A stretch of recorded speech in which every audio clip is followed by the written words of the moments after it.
welcome back to the Branded Podcast. My name is Ashley Wynn, and I'm joined by our host, Sierra Scott. I am the head of client relations here at Acclaim Creative, and Sierra is our Chief Marketing Technologist. Woo!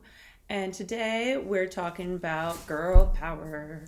We're going to deep dive into the controversy surrounding women once again, because we made a film and everybody loved it, and it was all empowerment and was box office smash, but where's its Oscar nod? That's right, we're talking about Barbie.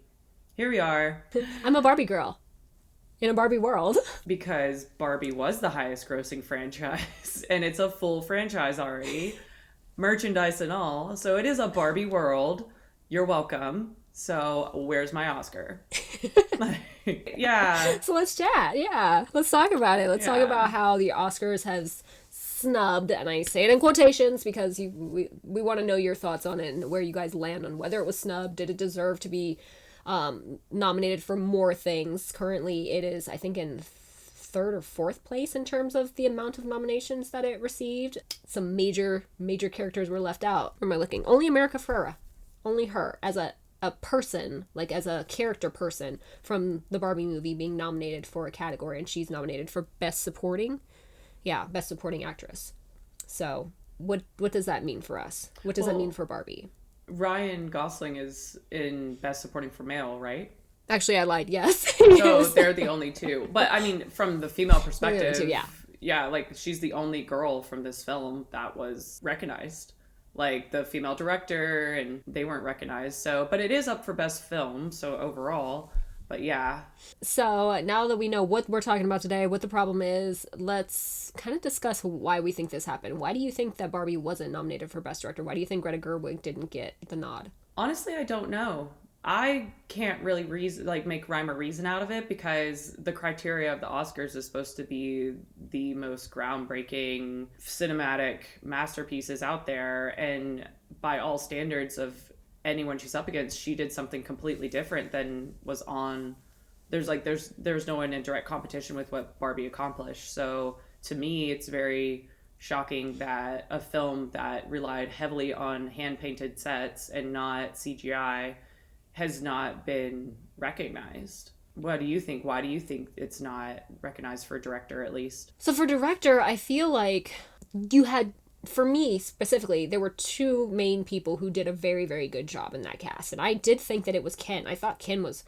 I think there's a certain level of levity that you need to have when you're delivering political, societal sort of information to the masses to make them understand and be receptive of the information that you're being given and the perspective that you're being given. And I think that Ryan Gosling and Alan, who was played by Michael Cera to a certain extent, I think that they provided a lot of that levity and made it like a funny movie. Like, I understood the patriarchy. She delivers it in such a funny way, and Ryan Gosling delivers that message in such a funny way to me that it was palatable for a lot of people who don't think that we live in a patriarchy for whatever reason, and they don't think that the patriarchy is problematic, again, for whatever reason. But I didn't think that they did the same for Barbie. And so I think when your main character is supposed to essentially, especially Barbie, who is supposed to be symbolic for women in the world and all that women can accomplish, but you're making this singular character supposed to be symbolic of this bigger issue, I don't think that they really made her that as much. And so I feel like to not give Greta Gerwig the directing or the Best Director nominee opportunity, I think it's mostly because of the fact that I liked Ken better. I didn't like Barbie as much as I liked Ken. So that's how I would rationalize it to people who are thinking like, why would it ever happen this way? At the same time, do I think that she did an amazing job? Yeah, I think she did a really good job. And I thought that she took something that was political and societal and all these problems that we had, and she presented it in a way, again, that was palatable overall.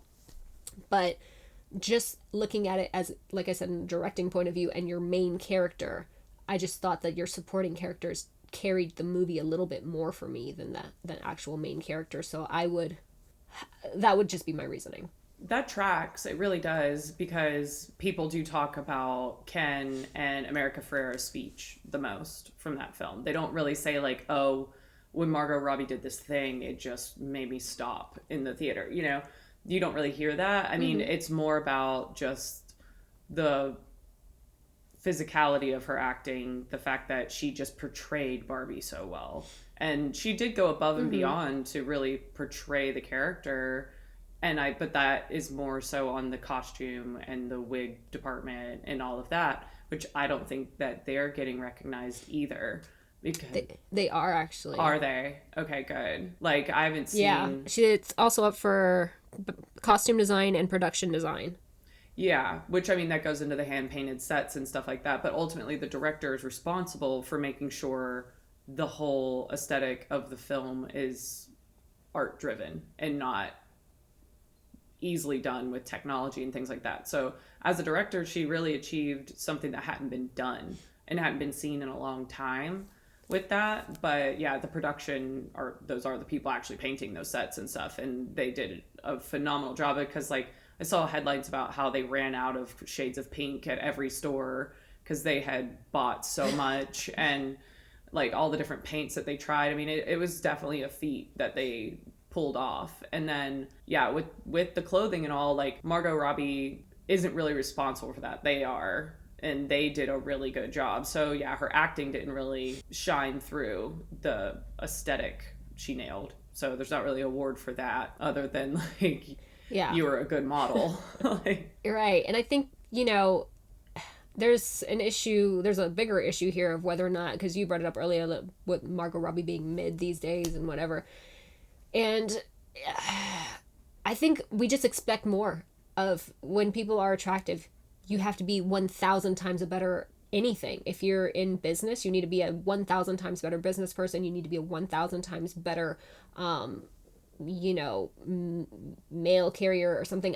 You just need to be so much better than everybody if you're attractive. And I think that she's kind of hit a place in her career where it's a little bit plateaued for me. Like her actual acting has not reached the level that I thought it was when she did I, Tonya. And I think Harley Quinn is I think it's similar to I, Tonya, but she already did I, Tonya. So I don't really need to see her do kind of the same character, but in crazy costume. You know what I mean? So I think that's why also that Margot Robbie wasn't up for Best Actress, because I just expect more now. Like, you've done so much. I expect more from you. Yeah, I don't know if her range is there, like you're saying. I'm not sure it's there. I think that as a businesswoman, she's making the right choices, though, because she was heavily involved in the screenplay and making this film be made. She has her own production company, so I think she's playing the long game right. And it might be because she knows her strengths and weaknesses, or she's just had other predecessors to kind of look to, kind of like how Reese Witherspoon goes about all of her projects, where, she's a low-lying actual billionaire. Like, she doesn't, like, you wouldn't know it until you kind of look at how, like, strategic she is. So I think as a female in the industry, she and Greta Gerwig are doing very strategic things that they also deserve, like, recognition for.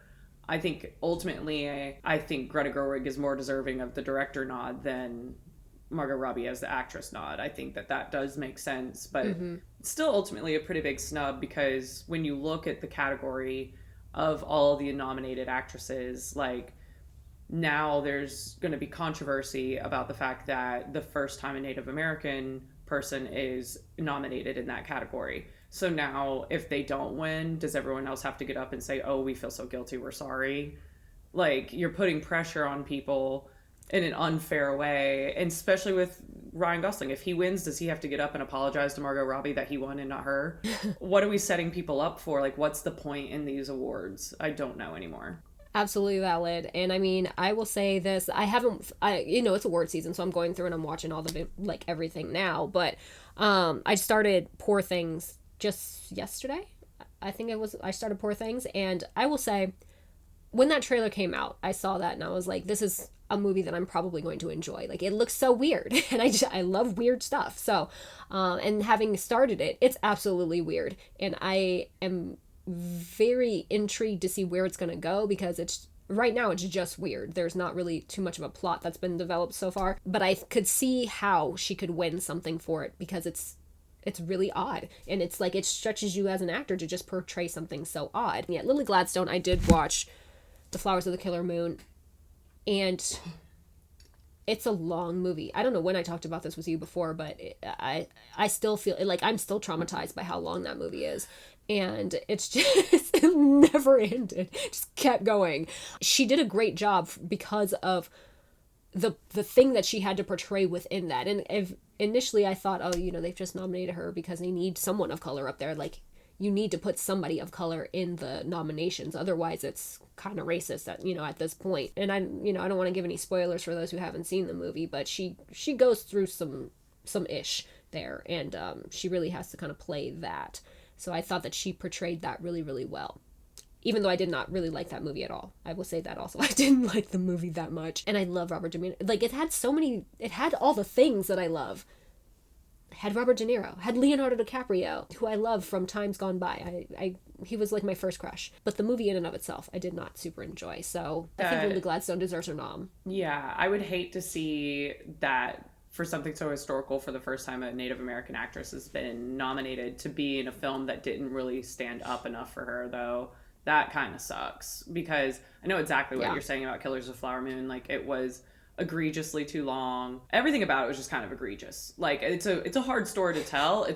Obviously it's a really bad true story, but they just Scorsese'd it, where it's like, well, we have this big budget and we're just going to draw it out, and the names will be enough. And it kind of isn't anymore. And I think we're all fatigued by it. And then he gets nominated just because, but then you're putting actresses and real narratives out there from, Native American actors that don't really get enough opportunity and things in these. And it's like, it sucks that just the film doesn't really hold up that great for her. Like, I hope she gets nominated. Obviously she was nominated. I hope she gets her accolades, and I hope that she goes on to other parts in other films, because that's the thing too. Like, it's a great launch place for her to tell an authentic story and be someone boots on the ground of like, this is how we want portrayed and all. And from what I understand in interviews, like, she was able to have her say, and that was great, and like make sure that the story was told in a sensitive, accurate way. But I would like to see her be able to just be a regular actor after this and still be considered for roles that typically go to the Emma Stones and People of the World and Jennifer Lawrence's, that just get handpicked and put in something just for box office gain because it's a name attached. So I would hope that this isn't like her only shot, because that's also unfair. I think she has a lot to offer. Mm-hmm. So I think we're on the same page there. So yeah, like, comment, subscribe, you guys. Let us know what you think in the comments. If you agree, if you thought Barbie should have been up for every single thing, or if you were like, yeah, no, we understand. So pop off. We'll talk to you later. Bye.